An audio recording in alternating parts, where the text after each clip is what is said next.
and we're live in YouTube. Welcome, everyone. It's a great pleasure to be part of the high-level political forum this year. We are very excited to be discussing one of the most important topics being focused on at the UN, biodiversity. And linked to that is both nutrition, food systems, and our ability to be risk resilient in the face of climate change.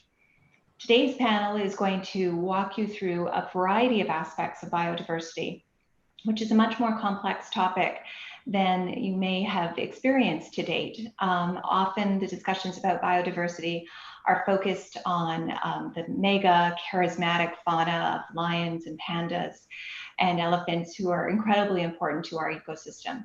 But also underpinning that is a whole world of agricultural and horticultural and insect biodiversity. We're going to be talking about that range of biodiversity for the rest of the session, and it's my great opportunity to thank and to welcome Dr. Shahzad from the Nust University in Pakistan, who will be one of our first presenters. But before we get into that, I'm going to call on Elise Golan from the US Department of Agriculture. She is their Director for Sustainable Development, and she's going to put all of you to work with a quiz on some of the aspects of biodiversity. Elise, over to you. Wonderful. Thank you, Robin, for the introduction. It's a pleasure to join you all today. Now, as Robin mentioned, the session today is kicking off with a quiz. Now, the idea of this quiz is that it's just a way to get us all engaged and thinking about agriculture, biodiversity, nutrition, and resilience. Hopefully, you're going to find this fun and maybe a little bit challenging. So let's dive into the first question. The first question, a little bit of background here. In 2019, the Intergovernmental Science Policy Platform on Biodiversity and Ecosystem Services, called IPBES, released its Global Assessment Report on Biodiversity and Ecosystem Services. Based on a number of assumptions, the report estimated that the average abundance of native species in most major land areas has fallen by at least 20%, with the majority of the loss coming from insects and mostly from 1900. So according to the IPBES assessment report, which of the actions below is the top direct driver of change in nature with the largest relative global impact so far? Okay, what do you think it is?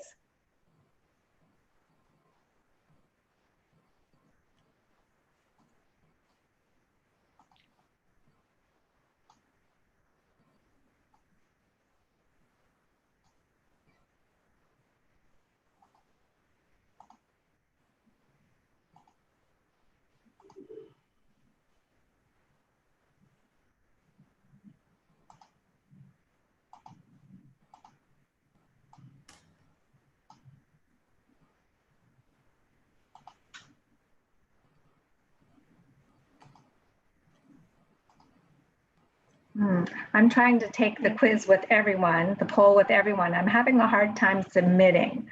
I don't know if other people are having that difficulty or whether it's working.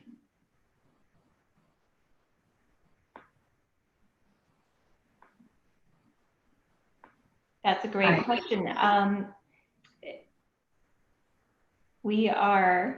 just pop in and say here that I believe you have to submit all the answers at once for the quiz. Yeah, sorry about that. That is okay. So people, let's just submit that, and I mean, check your answer, and then we'll scroll to the next question here. okay. So Elise, this is a bit on the go, but would you be willing to walk us through all of the questions, and then we'll come back to the PowerPoint and do the answers? So let's go ahead and get to the next, should we get to the next question then? Is that going to pop up on the screen? And so Ashley, if you could just scroll down in the poll, and everybody should have the ability to scroll down in the poll themselves as they go.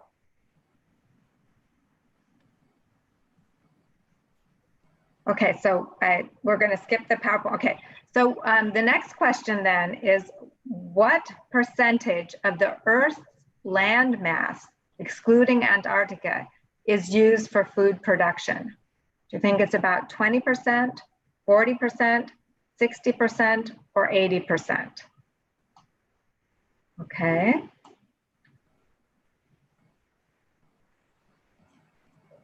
Okay.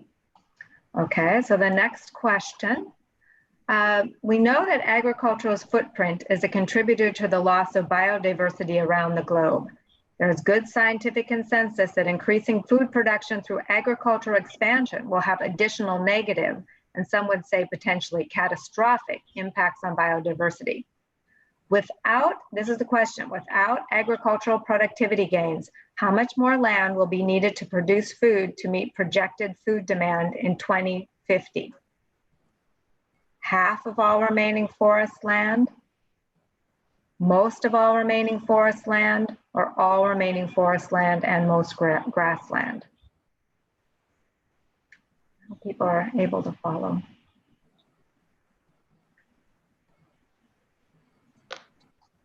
Okay. Let's get to the next question then. Question 4. As some background, we know that the Food and Agricultural Organization of the United Nations estimates that over 1/3 of all food produced for human consumption is lost or wasted, which amounts to 1.3 billion tons per year. All the resources, including biodiversity resources that are used or impacted by the production, distribution, processing, and disposal of this food, is also wasted. Just the land area and associated biodiversity affected by food loss and waste is staggering.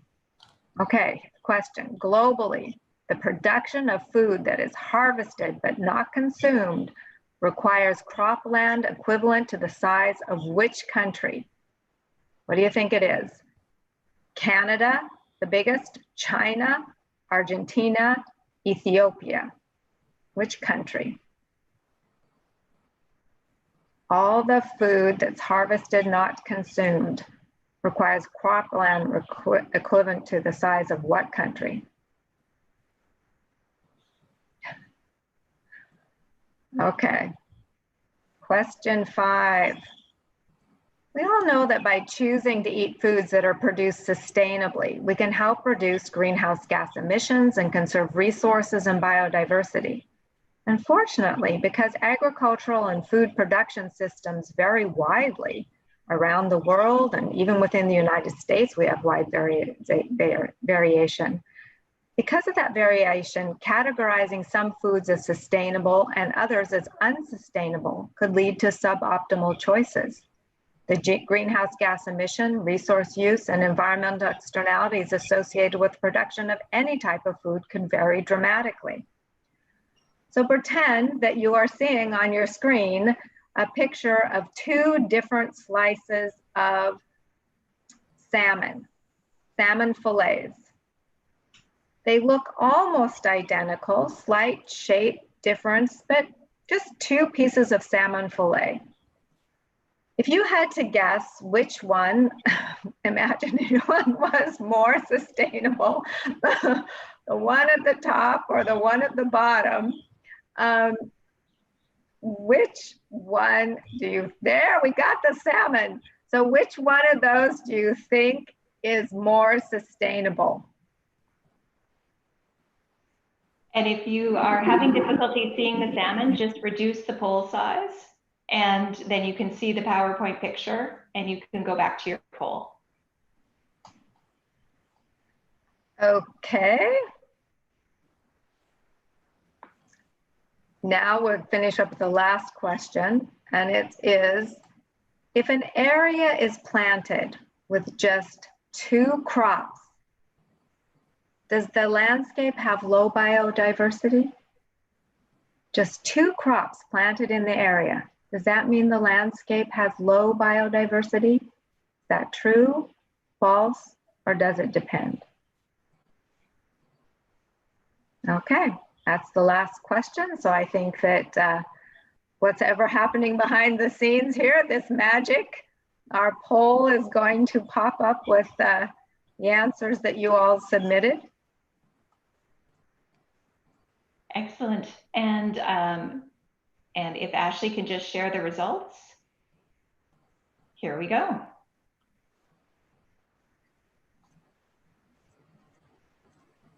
Elise, can you see the results? Okay, yes, okay. So for the first question, the actual answer is that the EBIS, now my screen isn't showing well, of course.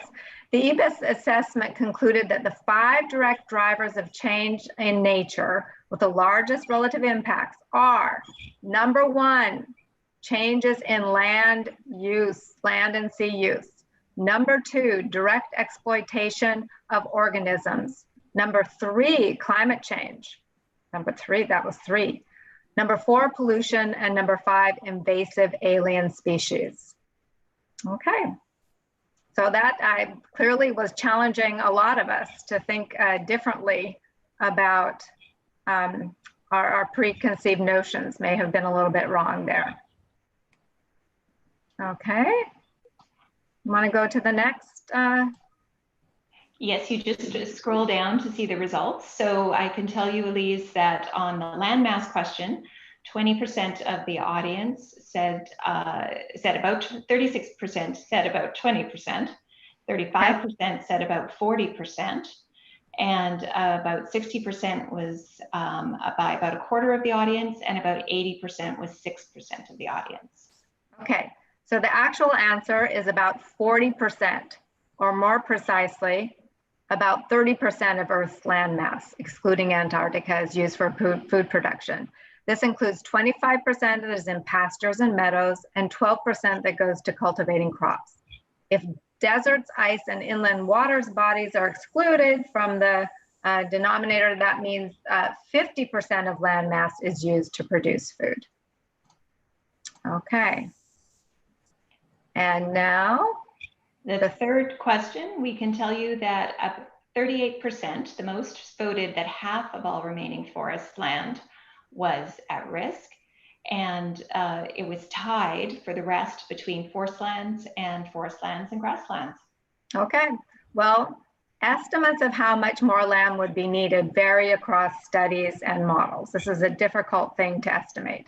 However, in a well-documented and detailed analysis, the World Resources Institute concluded that without increasing agricultural productivity, feeding the planet in 2050 would entail clearing almost all of the world's remaining forests. They say it would require clearing most of the world's remaining forests and wiping out thousands more species. Okay. Question, the answer on food loss and waste. What was it? Canada, China, Argentina, or Ethiopia? Canada came in first at 41%, followed by China at 31%, and then Argentina at 16%, and Ethiopia at 11%. And Elise, a few people are asking the question about the poll. If you want to pop up the poll, you can see the results. The voting's already done, but the PowerPoint has the answers, so you can also shrink the poll. Over to you, Elise. Okay, so Canada is not the right answer. Globally, food that is harvested but not consumed requires cropland the size of China, and it accounts for about 25% of all water used in the ag sector each year. Globally, food that's harvested but not consumed generates about 8% of all global greenhouse gas emissions annually, making the country of food loss and waste the world's largest greenhouse gas emitter behind China and the United States. Okay, the salmon. So go ahead. The audience said that it was impossible to tell. 62% people said that they could not tell. And then a slightly more said the bottom of 22%, and 16% said the top. Okay, so the answer is that it's impossible to tell on the basis of the photos which salmon was raised, harvested, and processed in a sustainable manner. And this is the same for all foods. Without information on cultivation and activities along the supply chain, it's difficult, if not impossible, to know if any particular food choice is more or less sustainable than another food choice. Okay. Biodiversity in a landscape. Is it true, false, or depends if there's 2 crops produced? So 48% said it depends, 37% said it was true, and 15% said false. Okay, so the right answer is it depends. Biodiversity in the rest of the landscape may be high, and the producer may be rotating crops throughout the year. If so, then biodiversity in the landscape is much higher than what is represented by the single field at one point in time.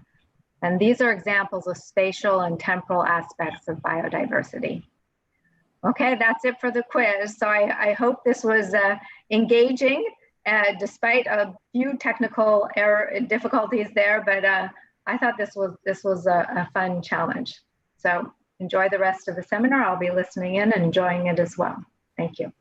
Thank you, Elise. That was a really fun process. And Daniil Lara reports that he was on fire with his answers. So great. The audience really appreciated that. And I'm seeing a number of comments saying how engaging they found that.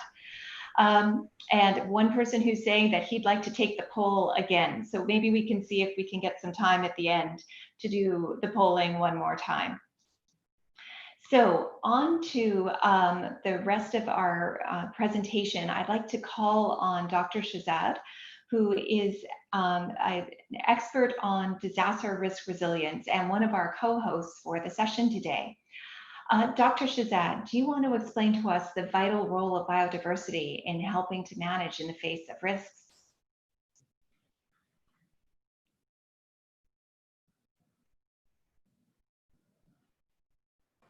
Thank you very much, Robin, for this nice introduction. Hello, everyone from different parts of the world. Good afternoon, good evening, and good morning.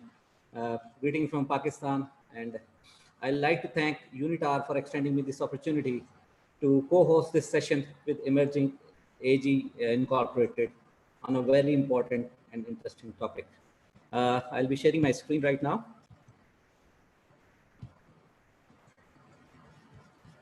We don't see it quite yet, but I'm sure it'll be coming right away.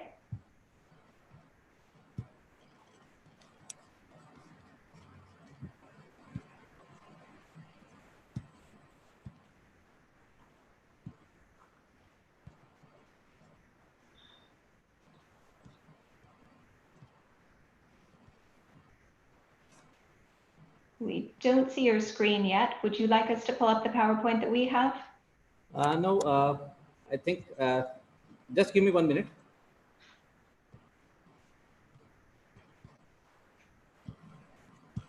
And some of your fellow country people are on the line. So Rakshanda says hi from Pakistan. Hello to Rakshanda. As does Assad. And there, you're live now. Okay. In the next couple of minutes, I will quickly trying to make you understand how disaster risk reduction, climate change adaptation, and ecosystem-based adaptations are interlinked. Being from a disaster management department, I would like to see the biodiversity and food security through the lens of disaster risk reduction and climate change adaptation. So with this, let's start our presentation. The last 3 decades show a steady increase in the number of disasters. Most of them are weather-related events, such as floods, storms, and heat waves, and so on. You can see those in the blue, green, and yellow bars, and you can see a rising trend in this one. However, the geophysical events, which have been shown in the red bars, have remained comparatively stable with a similar number of events throughout the years.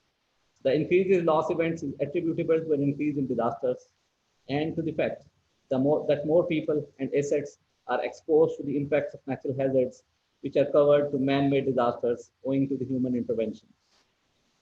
So we need to do something, and we need to act now. From the Hugo framework of action to Sendai framework for disaster risk reduction, we have come a long way from managing disaster risks and reducing disaster losses and shifting gears towards reducing disaster risk. Overarching concept for a holistic approach on reducing risk is called disaster risk reduction. UNHCR defines it as a policy objective that aims Dr. Shahzad, sorry, we're just getting a note that we need you to move in closer to the microphone and just slow down a little bit so that people can catch on the broadcast. Okay. Overarching concept of the holistic approach on reducing disaster risk is called disaster risk reduction. And UNHDR has rightly defined it as a policy objective that aims to prevent disaster risks, to reduce existing disasters risk, and to manage residual risks, all of which contributes to strengthening resilience. This is exactly in line with the disaster risk reduction's goal number 1. The phenomena of increasing intensity and frequency of disasters can be attributed to climate change, a trend that is expected to continue. Besides a number of strategies and techniques to reduce disaster risk, adaptation to climate change is important, since climate change has been exacerbating disaster impacts. Climate change adaptation can therefore be rightly defined as the process of adjustment to actual or expected climate change and its effects. In human system, adaptation seeks to moderate or exploit beneficial opportunities, and in some natural systems, human intervention may facilitate adjustment to expected climate and its effects. This figure shows that the interrelation between the climate change and the disaster risk. It explains how exposure and vulnerability to weather and climate events determines impacts and the likelihoods of disasters, which is shown in the center as the disaster risk. Existing climate variability is an entry point for climate change adaptation. Both these adaptation approaches are increasingly multidisciplinary and reliant on multi-stakeholders across sectors. For example, engineering, water, agriculture, health, environment sectors, and so on. For this reason, UN Framework Convention on Climate Change called for synergies among adaptation goals and indicators, the Sendai Framework, and the Sustainable Development Goals. The conceptual frameworks of disaster risk reduction and climate change adaptation share an understanding of the components of risk and how to reduce it. The exposure needs to be minimized, vulnerability reduced, and capacities strengthened in ways that address disasters and climate risk, thus creating resilience. Both focus on increased climate-related hazards and the climate impacts. They typically overlap in the area of disaster preparedness and prevention and mitigation, although there is a growing attention towards mainstreaming climate change considerations in post-disaster recovery and reconstruction. Intergovernmental Panel on Climate Change confirms that climate change is already having widespread impacts, especially on the poorer populations. This is also corroborated by national and local data and observations and has severe consequences for the infrastructure, health, agriculture, and food security, and the ecosystems. It is very clear from this map that most of the observed impacts of climate change on human and managed systems, as well as the biological systems all around the globe, are ranging between high and very high. 2019 report of Intergovernmental Science Policy Platform on Biodiversity and Ecosystem Services warns that an average of around 25% of species in assessed animal and plant groups are threatened, suggesting that around 1 million species already face extinction, many within the decades, unless we take action to reduce the intensity of drivers of biodiversity loss. Climate change, air pollution, stratospheric ozone depletion, and persistent organic pollutants are the 4 main challenges impacting the state of atmosphere, leading to 8 million deaths annually. The ocean supports the livelihoods of 60 million fishermen who derive an income from ocean resources. Livelihoods are threatened because acidification reduces the survival of larval and adult stages of several commercially important fishes. Land is becoming an increasingly scarce resource, especially for growing food, with an yearly loss of arable land estimated at 100,000 square kilometers. 20% of this vegetated land surface showed declining productivity from 1998 to 2013.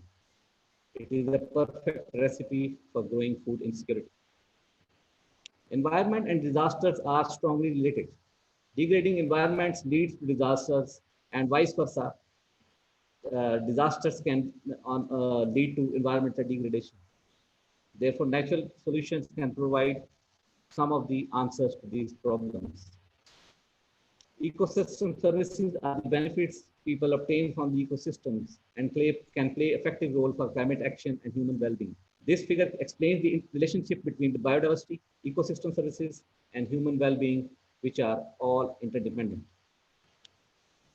Ecosystem-based disaster risk reduction refers to an approach which promotes a comprehensive use of synergies between disaster risk reduction, climate change adaptation, and natural resource management. This approach promotes comprehensive assessments covering aspects of natural hazards, climate change, and human-induced degradation of the ecosystems. It fosters synergies of disaster risk reduction, climate change adaptation, and ecosystem, and validates and promotes sound ecosystems as risk reduction measures. Participatory management of ecosystems balances ecosystem protection and economic interests, and it promotes sustainable practices.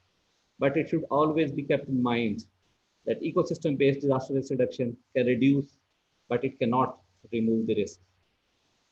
Lastly, I would like to conclude my presentation showing how ecosystem adaptation can be used to reduce disaster risks and adapt to climate change. These red circles, which are shown here, show the engineered approach, which encompasses climate change adaptation to some extent, while these pink circles explain the ecosystem-based adaptation approaches. Within these, the biodiversity conservation, the water and soil protection, the sustainable livelihoods, and some other issues will be further elaborated and presented in the next presentation by my fellow colleagues. With this, I come over to the end of my presentation. I would like to thank you all for patience hearing and bearing with me. If you have any questions, you are more than welcome to ask. If it is not possible over here, we'll be answering those questions once we go for the panel question and answer session at the end. Thank you all once again. Goodbye. Excellent. Thank you so much, Dr. Shahzad. And we are getting many, many questions about whether or not presentations will be available. We can tell you that they'll be loaded up after the seminar. So yes, you will get a chance to look at these presentations. We have several questions in. The first, well, actually there's one specific to your country. So why don't we ask that one? How is water security being addressed in Pakistan as a mode of disaster risk reduction? Okay, water security is a big issue in Pakistan because especially the countries like the cities like Karachi is facing a lot of problems as far as the water security is concerned. We are carrying out different researches with regards to water conservation practices, and also there are lot many researches in our university as well to how to conserve the water and how to manage it. Some of the students are doing researches on the management of the dams which we have available. Some of the students or some of the institutions are doing research as how to conserve the water, because Pakistan is falling below 1,000 meter cube per capita. It is becoming a water stress country. So we are very concerned about this issue. Our Chief Justice of Pakistan raised this issue at national level. Our previous Chief Justice, and he was collecting a fund to build the dam so that we are self-sufficient in that. We are doing a lot as far as that addressing this issue is concerned, but yes, it is hampering it, and we are facing it with every passing day. Especially the most biggest city of Pakistan, the metropolitan city of Karachi, is facing severe water shortages at this moment. Excellent. You're getting many accolades for your presentation in the chat room, but a next question. Dr. Shahzad, is the payment of ecosystem services reasonable nowadays? Sorry, could you please repeat the question? Is the payment of ecosystem services reasonable nowadays? Is it possible for people to be paid for ecosystem services? At the moment, we are, especially in Pakistan and globally, we are trying to relate the ecosystem services.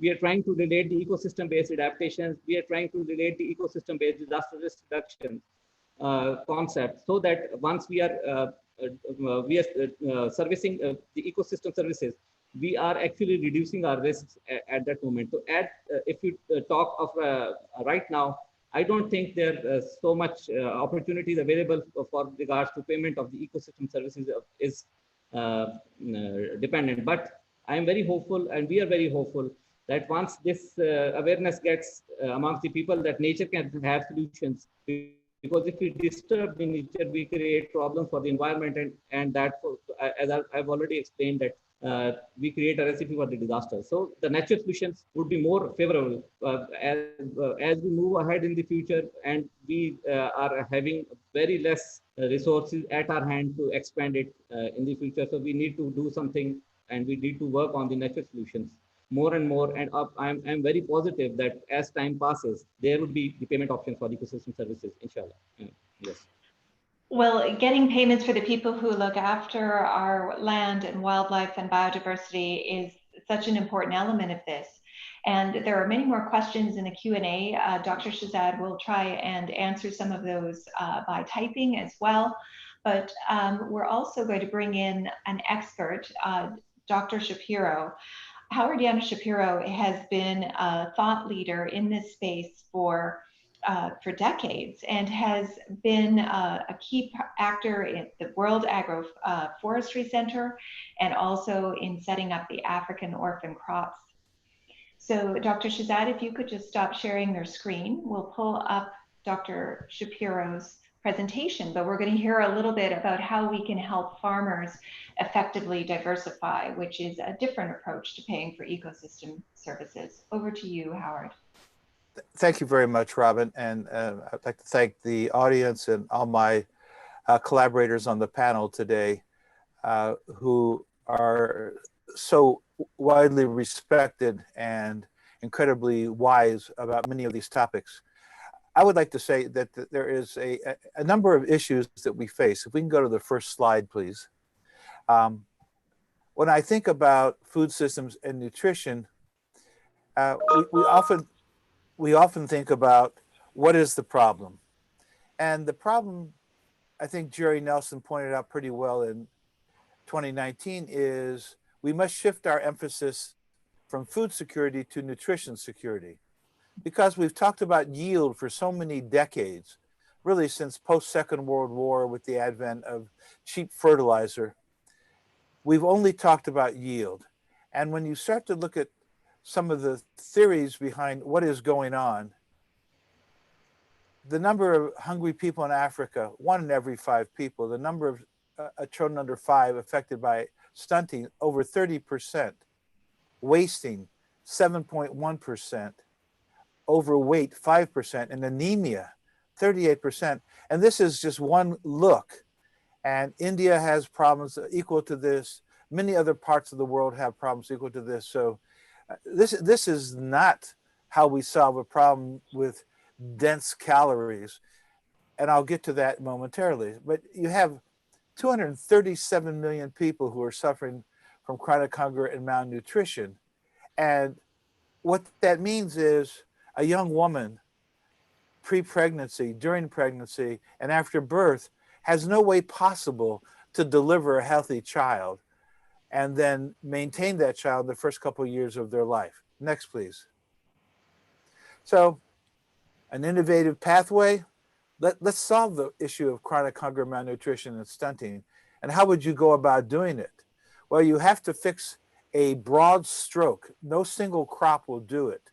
There's not 10 crops that will do it. So the African Orphan Crops Consortium was formed to look at the basis of the food system pan-Africa. What are the top 100 food crops that are eaten every day in the household, in the regional diets, in the peri-urban and urban diets that are so important to this continent?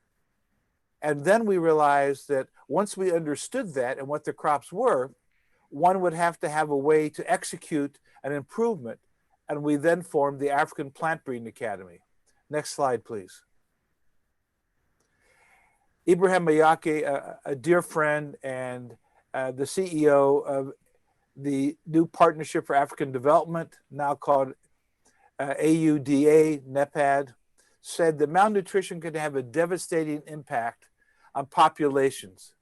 The idea that this person who's in charge of Africa's development can say that those words, high mortality, morbidity rates, and blindness among our children, is enough to raise a flag to anyone who is interested in improvements around the world. My thought is, how do we fix this? Well, let's improve these 101 crops. It seems to me it's a high leap, a high bar for the diversity and resilience of the African food system. And it's the start of a very different future for the rural and urban food consumption patterns that we see, that we know are so critical for good health in Africa. Next slide, please.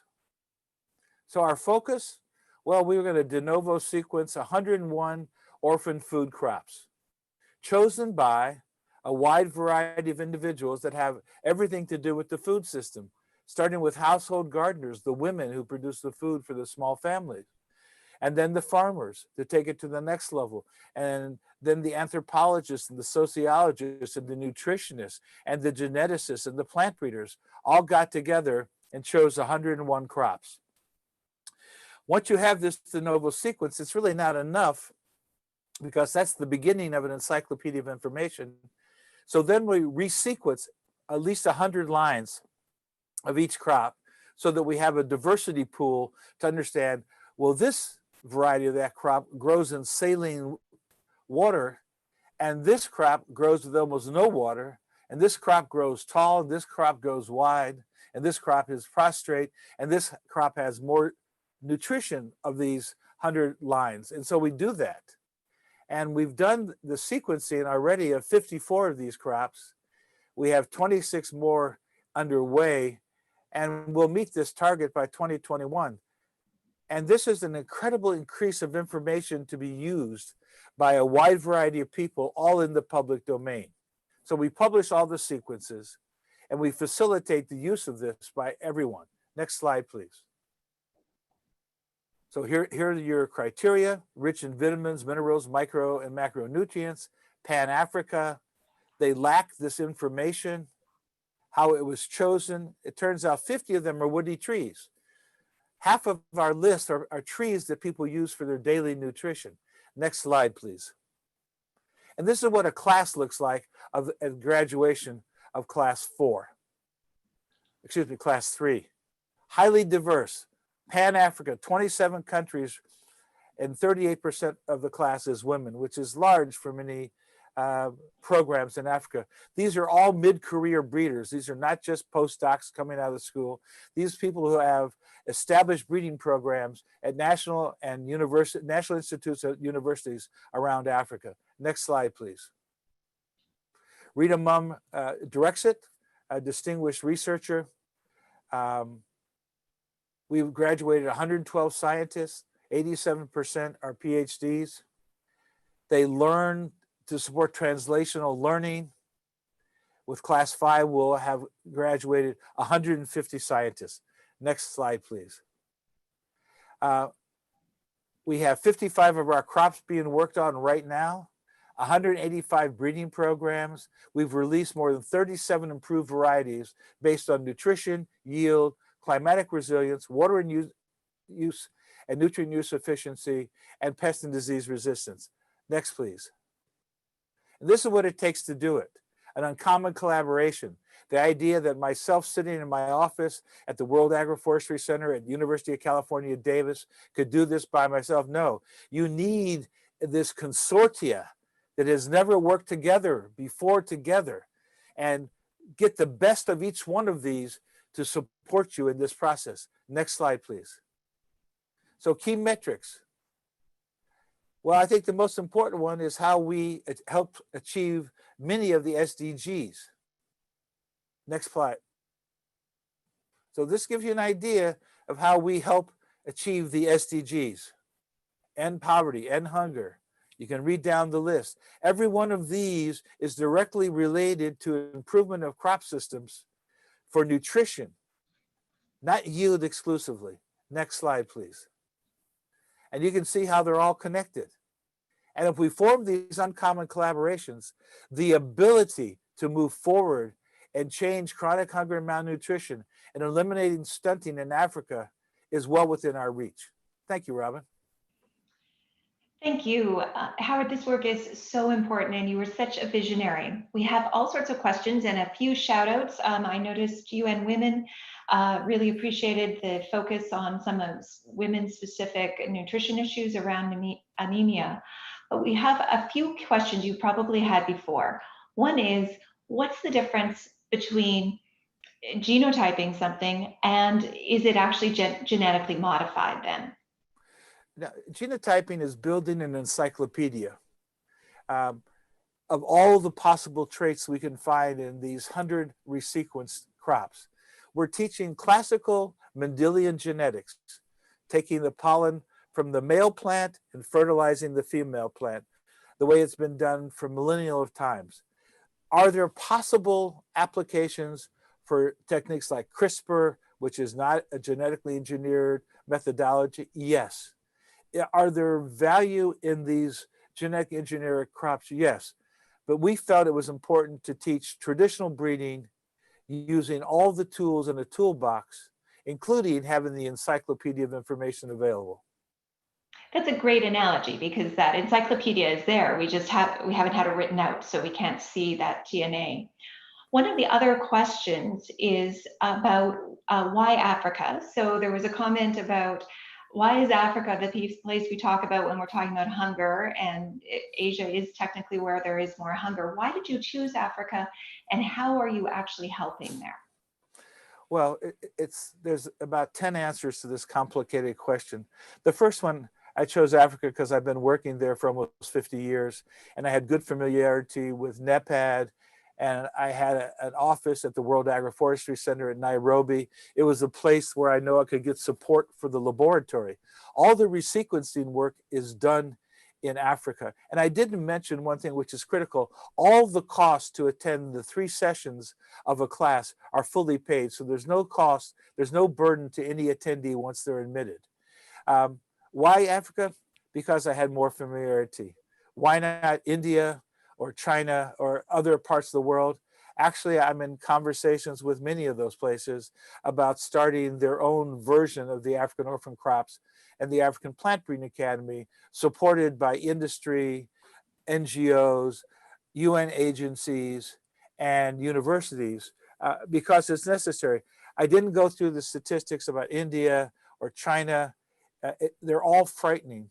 And actually, my initial way to think through this process was a young professor at UC Davis, Christine Stewart, made a presentation, and her presentation was on Africa. And it so disappointed me that we hadn't solved the chronic hunger, malnutrition, and stunting project. I decided that I would work first there and then try to mimic it in other places, which I think will happen in my lifetime, in fact. So the last part of your question, how does this work? These people breed new crops. They're put in the public domain. Small seed companies, many of them started by Agra, 110 the last 5 years under Agnes, have launched a seed revolution for traditional crops, mostly maize, wheat, things of that nature. We're adding a new dimension to this, which is the backbone of the food system. Amazing. We have audience members from Kenya, Uganda, all over who are asking lots of questions. We encourage you to put your questions in the Q&A section, and I'm going to ask Howard and Dr. Shahzad to pop on and maybe answer those by typing a few answers where possible. But we're going to also now pivot to Rosaline Remans, who has a great example building on Howard's excellent example of the African Orphan Crops Project, talking about a group where I also have the opportunity to sit, and fellow Canadian Kevin Wilson is on, also talking about the FACT project. So Rosalind, over to you. How can we actually get a pull through on the kind of crop development that Howard's talking about to get more foods into people's hands?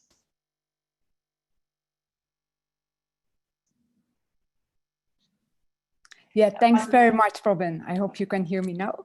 We can. And it's fantastic also to follow after Howard with his passionate and fantastic presentation and Naib. So like they also mentioned already, biodiversity in our food systems has multiple dimensions and has multiple roles, and it connects us to many different of the SDGs through the way we incorporate it in our production system, through the way we incorporate it in our markets, and through the way we incorporate it in our diets, starting from the way how we conserve it and how we unlock its potential.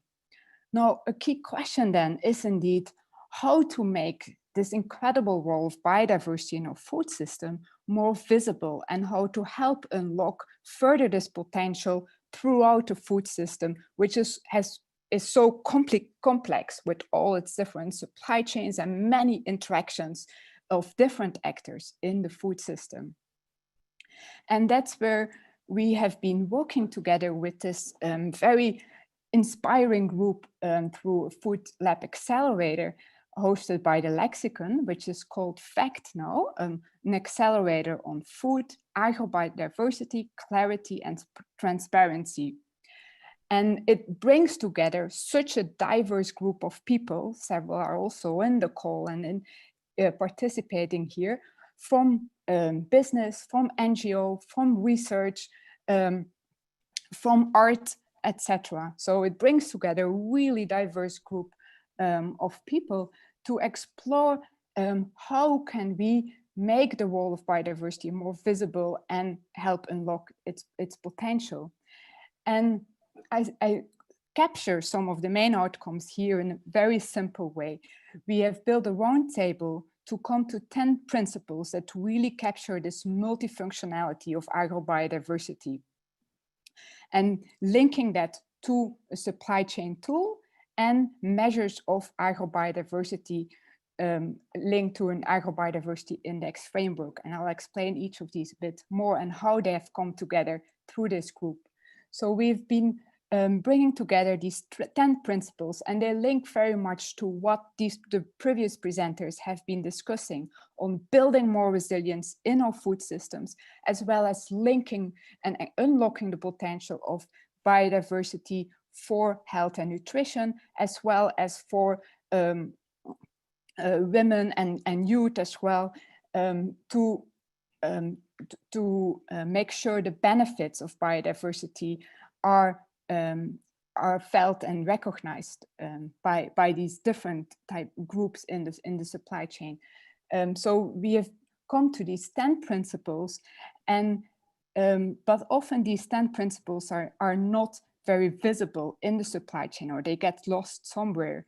This we have brought together also with a framework, a multidimensional framework of agrobiodiversity measures in terms of commitment, actions, and status that goes from conservation and seed systems up to production systems and agrobiodiversity for healthy diets in markets and consumption.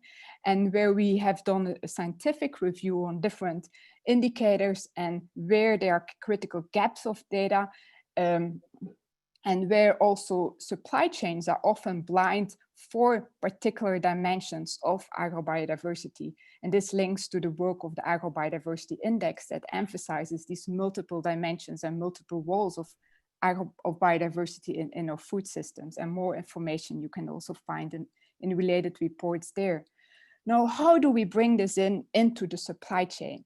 These supply chains are complicated, and there are so many different factors. So, but through this accelerator, this group has been able to work with people who have been building these technologies, like the whole chain company with Mark Kaplan, that trace and this information and make it possible to take it along the supply chain and to create transparency and traceability for a diversity of products and for less utilized products like the one that Howard was talking about. And we have case studies here in the FACT group on fonio, millet, and amaranth, and that trace it across the supply chain. And then we are building in these principles and agrobiodiversity measures in these blockchain-based tools that enable traceability and transparency along the supply chain. And these tools have been built as such that they are usable in very remote conditions, and that they can benefit and make sure that and make it more transparent to reward the investments by these farmers that are made in the supply chain, and also build the trust with the consumers that consume these and then get more information about also how they are produced, and what type of social principles are related to these. So this too has been bringing this together in a very concrete supply chain to be able to capture and trace back this type of information. And working further on this, we hope that this can help bend the curve of the food system to more, including more biodiversity and resilience through engaging these different actors from farm to fork and back to the farm. So with this, I thank you very much and welcome any questions. Thank you. Thanks, Rosaline. There are lots of questions coming in and lots of great comments. We do have a question related to animal agriculture, but we'll defer that until Jimmy Smith comes up next. But I think one of the overarching tone of many of these questions is, how do you get this market demand working? You were speaking about the program. There's lots of curiosity about FACT, but also, how do you really get people wanting biodiverse foods? Yes, that's a great question. And I think there are many parts of the answer also to that. And I don't think FACT has all the answers, but I think a first part is to really build also the trust and make the multiple functions and the role of biodiversity in our food system much more visible, that biodiversity is so critical for resilience. We have seen this now also in the COVID pandemic. Farmers and communities that had access to more diversified landscapes, to more diversity of crops and livestock that could feed and fill some of the gaps. So to make that more visible and to make people more aware of it.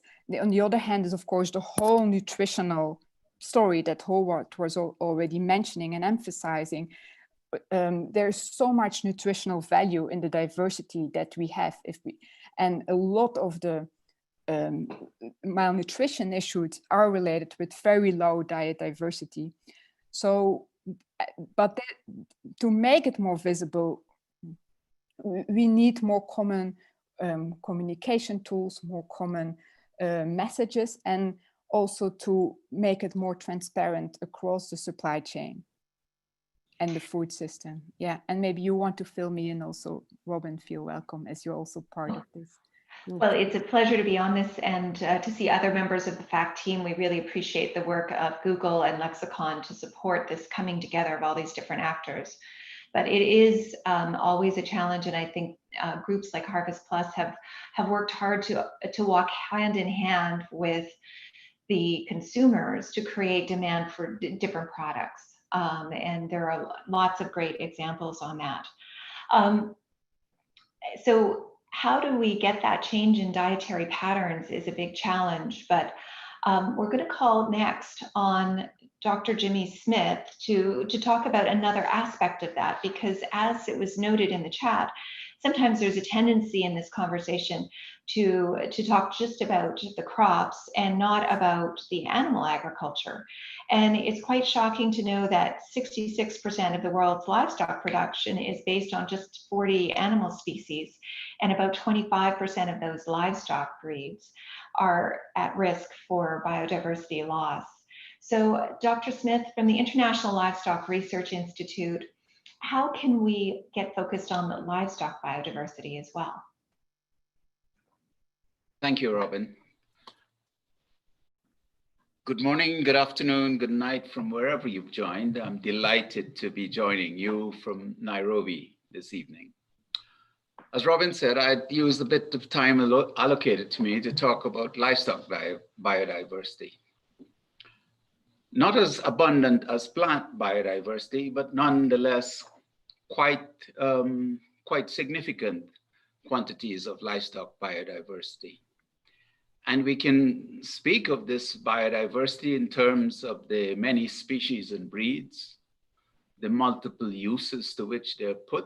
We understand the discussion just recently on nutrition, very important in this area. They are employed in multiple systems, and those systems appear in many, many ecologies. Next slide, please. However, unlike food plants, there are no gene banks for livestock biodiversity, or at least just a few. That's partly because conserving livestock biodiversity is quite expensive. It requires cryo methods such as liquid nitrogen conservation. And there are no treaties such as the plant world has, the Treaty on Plant Genetic Resources. There are no such treaties for livestock. Therefore, governance mechanisms for conservation, use, and benefit sharing are not currently available. Next slide, please. This quite diverse genetic resources comprises 38 species, including in those 38 species, there are 8,774 breeds for food animals, but 17% of these are at risk.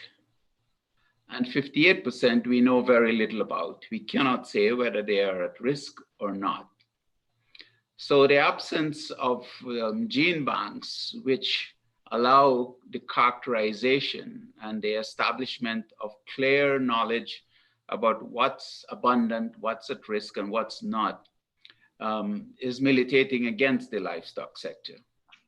There is considerable concern about species that are at risk and how do we prevent the loss of those. Next slide, please. As I said, not as abundant as plants, but quite abundant still. There are 750 breeds of pigs, 1,800 breeds of chickens, 1,400 breeds of cattle, 700 breeds of goats. But these are all conserved in situ, and therefore it's really mean conservation by farmers themselves. There is no organized system of paying these farmers for conservation. So the conservation is sort of voluntary, and their preservation depends on use by farmers themselves. Where some in situ provisions exist, it's usually strategically or complementary and usually indicate for research and so on. So the absence of gene banks for animals seem like something we should attend to. Next slide, please. Next slide, yes. So as many have said before, please go back one. Yes. So as I said, this biodiversity is conserved through usage. And of course, they're used for food. So food production occurs in all environmental circumstances, from very cold to very dry, from very cold to very hot, from very wet to very dry. But there are species of livestock which are adapted to all these environments. When well managed, and when managed well in the plant world, in utilization through crop and livestock farming, biodiversity contributes very well to resilience. So this adaptation of various biodiversity to the various ecologies allow farmers to produce and consume and sell, and therefore escape their poverty in developing world through livestock and the rich biodiversity they own. They're often used for adapting not only to climate change, which we're experiencing now, but historically to pests and diseases, and particularly diseases in the humid tropics. So this abundant biodiversity allow farmers to meet their food and nutritional needs. And here Howard talked about nutrition. Livestock is very important in the area of nutrition. Small amounts of animal source foods allow people, particularly the young and the old, to meet their nutritional needs and supplement diets that are less nutritious. So the other point I should say, I'm echoing Howard on this, in animal systems, women are very much the drivers in many cases, poultry, dairy, and so on. So abundant animal sources being used in a diversity of ways. Final slide, please. Despite the adaptation of these biodiversity in all these various ecologies, research is being done to tackle new challenges and to adapt this biodiversity to new uses. So to understanding the biodiversity, first of all, so we can know which to conserve, but genotyping them and phenotyping them so we can select traits which may help farmers to adapt to new conditions such as climate change. And therefore, through research, finding new traits which can be deployed to help further make this biodiversity more useful in a range of ecologies and systems. Thank you for the opportunity to join you tonight, and I look forward to any questions you may have. Thank you so much, Dr. Smith. An excellent presentation, and the issue of livestock conservation is so complex. We're also seeing a number of questions, a number of people who are applauding you actually raising the issue of livestock. From the mission of Kenya, a question, what is your take on the livestock contribution to GHG emissions? And what are the existing mechanisms to cut those emissions from livestock products other than dietary changes? Yeah, well, there are many answers to that. Livestock often accused for its contributions to climate change, an undeniable fact, but livestock can also contribute to making, as was said earlier, a third of the terrestrial surface are pastures, and where managed well with livestock in them, they can become carbon sinks. So there's opportunity for livestock to contribute to, in a positive way, to fighting climate change. There's also the fact that because livestock, particularly in the tropics, are not as productive as they could be, raising the productivity of livestock will significantly cut their contributions to climate change. So anything we do that can raise the productivity of livestock will cut the emissions to climate change. There is a lot of discussions about how much animal source foods we eat. Of course, there's a huge disparity between the consumption in the developed world and the developing world. So in places like Canada, where Robin and I are from, we eat about 125 kilograms. We eat far too much. But the average consumption in Africa is only 10 kilograms of meat. So there is an argument that in the developing world, they should eat much more and we should eat much less in parts of the developing world. So the discussion on climate change needs to be quite nuanced. It's not a one size fits all. But the important factor is that we can make livestock far more environmentally sustainable than they are now. And that's what the research of institutions such as ILRI is devoted to. These are such meaningful questions, and I appreciate how you also brought in the elements of gender and nutrition as well. So there's a lot that livestock can bring. to agriculture as a whole, and also the question of biodiversity. There are many more questions, and I'll continue to encourage all the speakers to go to the Q&A and type any answers possible. And I'm going to call on our next speaker. Renee Castro is the Assistant Director in charge of Biodiversity Food at the Food and Agriculture Organization of the UN. We're very happy to have you here, Dr. Castro. Your expertise coming from Costa Rica, which has been a great leader on biodiversity, but also in the excellent work that FAO has done on this topic.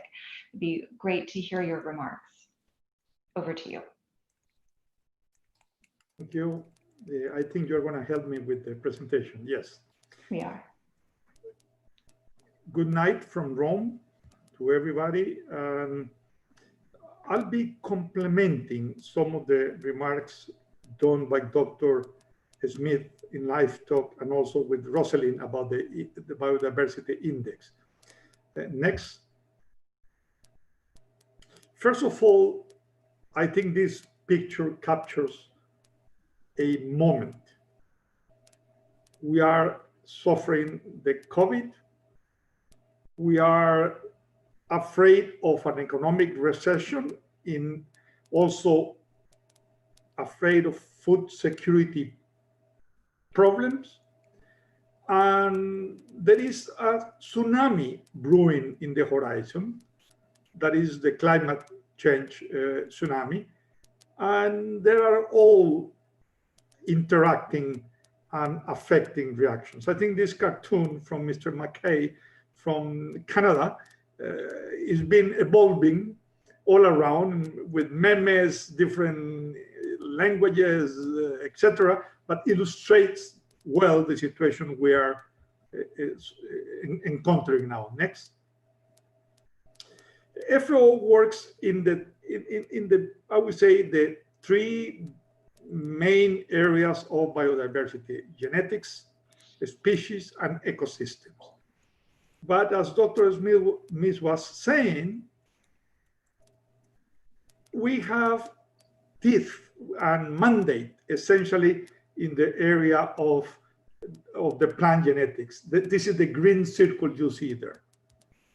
And then we have an extra mandate, which is the purple circle, more in terms of knowledge, development of ideas, which is the commission. But that has no normative power. So there is a big vacuum, even in the agricultural biodiversity. And outside there is more the CVD. And we are, I would say, only since Cancun, working closer and closer and trying to develop a holistic perspective. Next.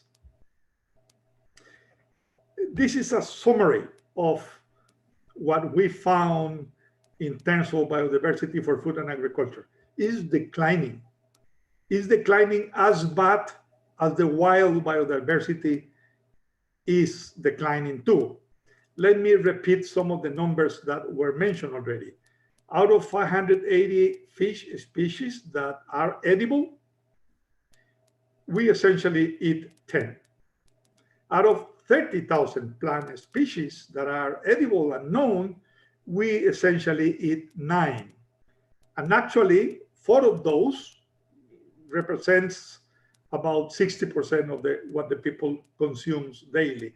And out of 8,800 livestock species and breeds, sorry, we only use a little bit, more than 1,400. There is I would say a reduction in the diversity of the diet, and we are ignoring, neglecting edible species that we know for generations. Next. And next, please. And since the Green Revolution in agriculture, where we focus in the food yield from the 70s, and we have a great success on that, we knew that something was happening with wild biodiversity. And it was essentially, assumed that there was a problem of the deforestation impact, the overfishing. But next, now we know that also the biodiversity for food and agriculture is declining. As the use is reduced and is industrialized and is homogenized, we are also losing biodiversity for food and agriculture. Next. And I love this example. You know, I'm coming from Costa Rica. We produce banana, but the banana we produce is that one in the bottom. That is also the one you probably find in all the supermarkets, because we love the Cavendish banana.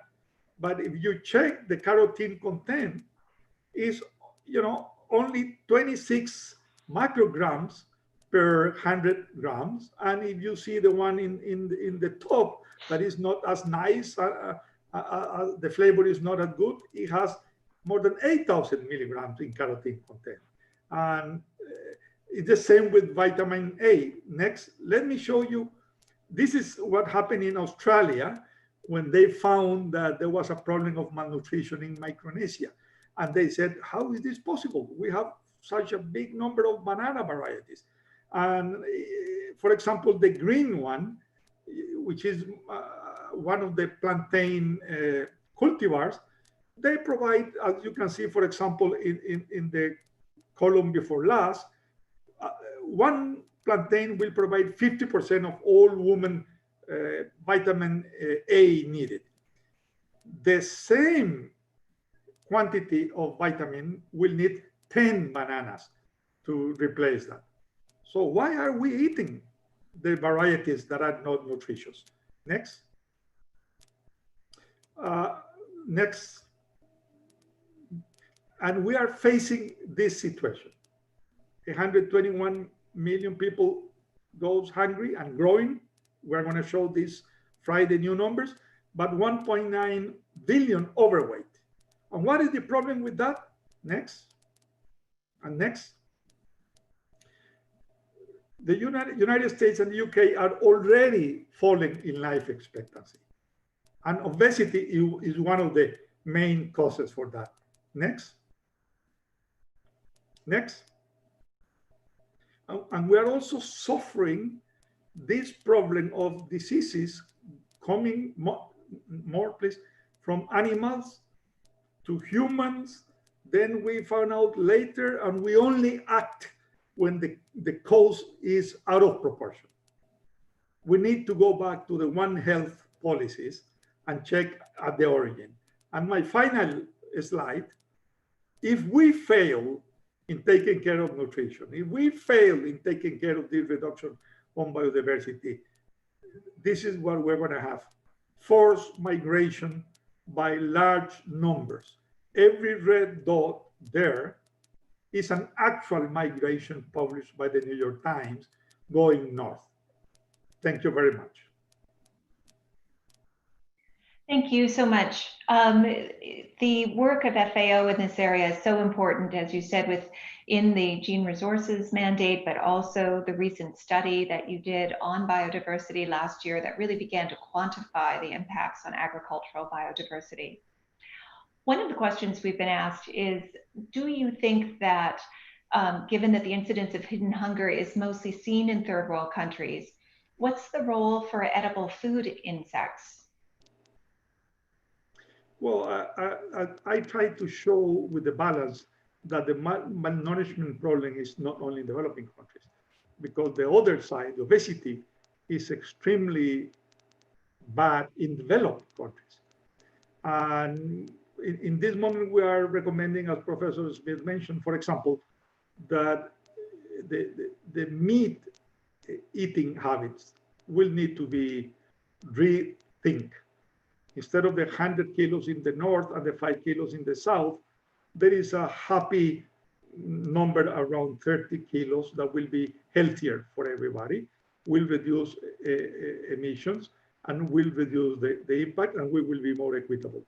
And finally, in terms of climate change, we are now exploring and examining the possibility of agroforestry that will reduce the emissions also by planting trees and better varieties of grass and a larger number of cows per hectare instead of extending the acreage, and is producing well, and results are promising. I think you've made such a great point that the point of biodiversity is diversity, that we need more diverse diets, more diverse approaches to crop production, to animal production.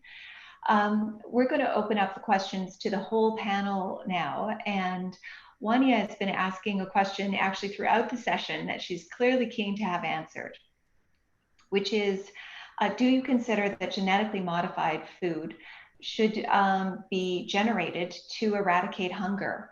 I'm going to tap Howard and Jimmy on this question. Howard, you sort of opened the quiz. Yeah, it's one of the most contentious questions in all of agriculture, everywhere in the world, from the United States to the farthest points away from the United States. It's a tool. I happen to like CRISPR better as a tool because it's democratized and everyone can access it and use it. But should these tools be used? Could you work on genetically engineering an animal to produce a better type of protein? I would think it would be a great benefit, more digestible protein. Can I do that with other plants? The answer is yes, of course. But what is the time frame necessary to get that done? And is one tool going to help us forestall the really tragedy of chronic hunger and malnutrition and stunting in children much faster, so that everyone has the same ability to develop like Barbara McClintock or Norman Borlaug in their lifetime, versus not having the neural tube development to allow that to happen? I think we as a society, as human beings looking at each other, must take action. Jimmy, Howard mentioned animals. What do you think about genetically modified foods? Well, I think it's a tool, as Howard said. Perhaps the person asking the question is really thinking about this sort of genetic engineering, so-called Frankenstein foods, and so on. But on genetic modifications been taking place a long time through regular breeding and selection and so on. So that's been taking place. Should we use these modern techniques? I think we should. There's a place for them. And there are techniques now that would allow us to do selection, gene editing, that is not taking gene from foreign species and putting them in another species. It's really editing genotypes to select for superior genes in particular area. I believe those technologies should be made available. They're not producing the Frankenstein foods that most people are concerned about.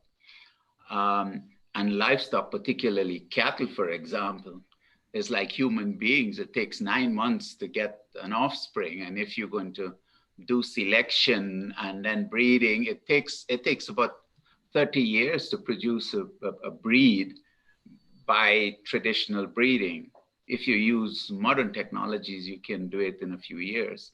So I believe that those technologies should be made available under good regulations and supervision and so on.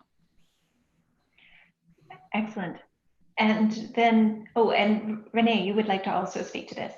Yes, let me be a little bit not politically correct. The discussion about GMOs is that one of the past. We missed the train. We were not able to raise to the challenge. Some countries moved ahead, some others didn't. The reality is that is around us, you know, even if you want it or not. We may be facing the risk of missing the train again with digital sequencing. I am really concerned about that because I am witnessing the same patterns. You know, some developed countries moving forward, and most developing countries going to the trenches. We need a more informed discussion. We shouldn't repeat the problems of the past. I have visited 2 or 3 of the most advanced companies in the world doing digital sequencing, and it's there.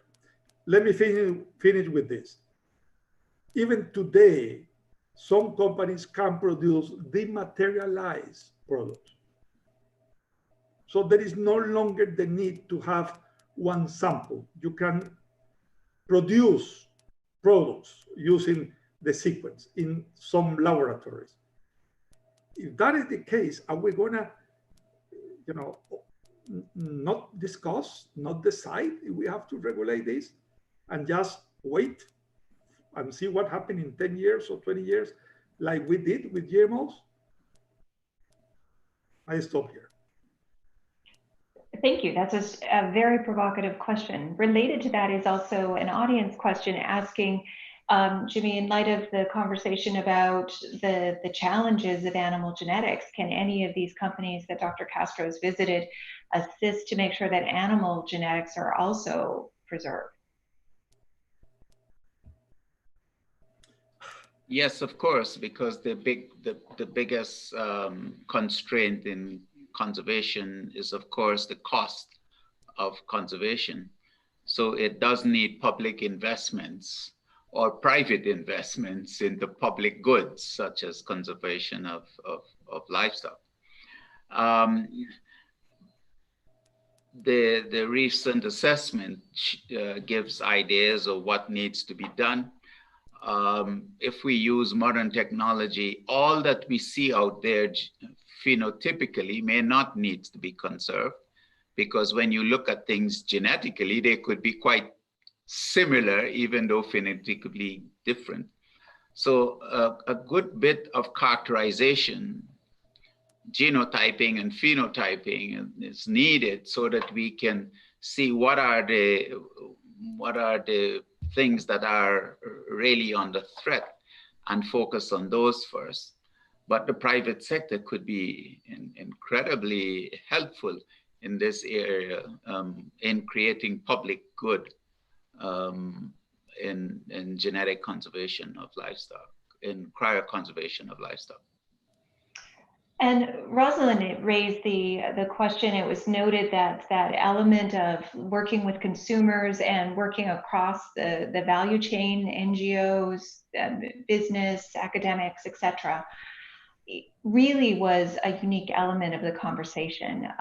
There's a question, Rosalind, about how you really create that element of agency. Yeah, if I understand the question well, so I think how do you create like the connectivity between these, right? Do I understand the question? Exactly. How do you create that pull through that you were talking about more directly with consumers? Yeah, exactly. And so, and that's what is also so critical, to have all these different raters in the food system work better for biodiversity and for diversity in our food system. And I don't think it's one channel. I think it's multiple channels. And I think so. One is to make, so what FACT is doing is make the supply chains much more transparent and connected, and have also that information connect through the supply chain. Because now often the supply chains are blind for many of these things. That's one aspect. The other one is, of course, to create much more awareness with the consumers on this topic, and to have all the consumers, have all of us ask these type of questions around it. And then it pushes also the companies and everyone in the supply chain to be more transparent on it and to communicate better on it. And I think that starts, it's really also an issue of engaging the youth, engaging different champions. We are working also with different chefs, with schools, there's another program that really works with school meal programs to include a much larger diversity of local crops and animals in school meals. And yeah, so I don't think it's one channel, but we do need all these different traders to turn. What we've been working on with the Agro-Biodiversity Index is also to make different applications of the index so that the governments, the companies, the investors have also common framework to look at and can jointly turn the radars, and that it has a part that talks to the consumers and it has a part that talks to the farmers. But yeah, it does need multiple radars in our food system to start working better for biodiversity. And I think all kind of ideas and innovations around that are very welcome. Well, speaking of more innovations, we've heard several questions related to syntropy, which is a form of agriculture I gather in Brazil. It's not one I'm as familiar with, but also questions about organic food and hybrid foods. Dr. Castro, do you want to pick up that theme? We were talking about biotech and GM. We've got questions in all other forms of production as well. And then I'll throw it to Howard. I was answering in the chat to some people saying organic food is okay, but will not suffice to provide enough food for 10 billion people that will be soon with us. We will need to combine different approaches like climate smart agriculture, agroecology, organic food. We will need to investigate and do better research for better breeds and better varieties.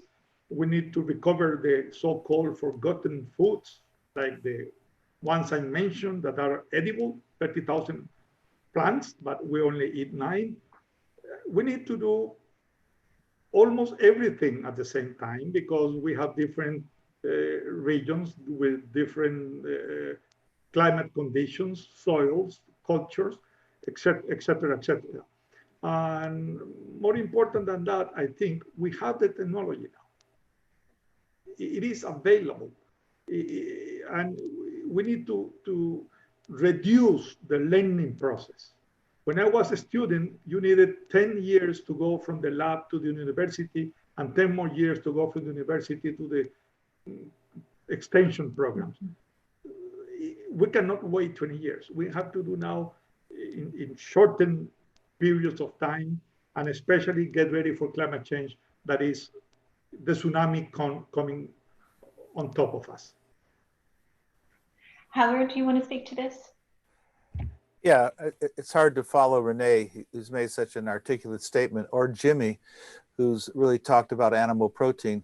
But imagine that all the milk cows in America come from 4 animals.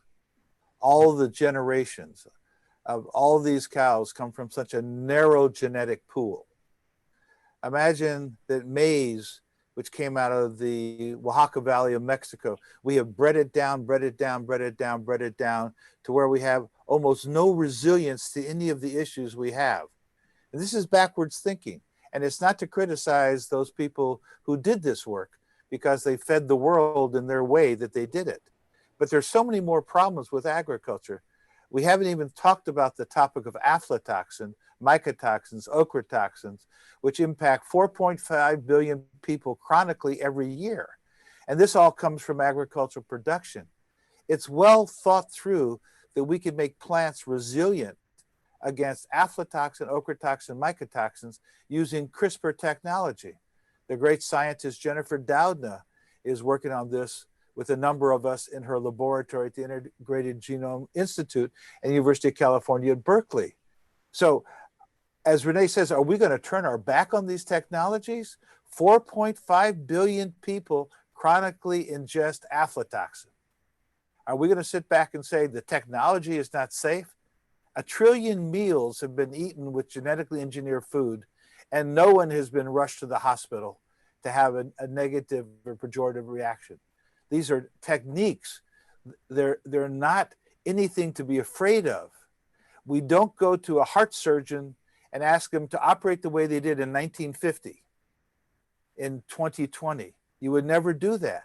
Why would we ask the agricultural system to be locked into a mentality that's 40 or 50 years old without taking all the available science that we have?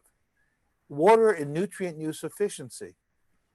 It's possible to reduce the water use 65% using a tool like CRISPR. Why wouldn't we do that? Who can give me a reason why, as a scientist, as humans in this planet, feeling responsibility for each other, why we wouldn't use these technologies? Nobody can give you a good excuse not to do it. Hear, hear, Howard. Wow, a very fascinating discussion. We have talked about biodiversity. We have heard clearly that we need people to eat more diversely. We have heard clearly that we need the world's diverse plant, fish, and animal species to be well.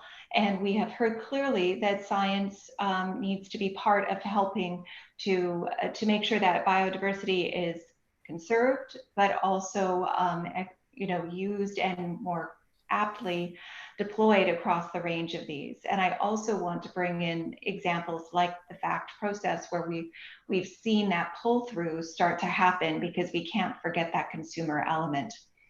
We are at our time, but I'd like to ask Dr. Shahzad to make a wrap up thank you to as our co-host. We appreciate UNITAR and the team at the UN for giving us this time. Over to you, Dr. Shahzad. And I think you're just on mute.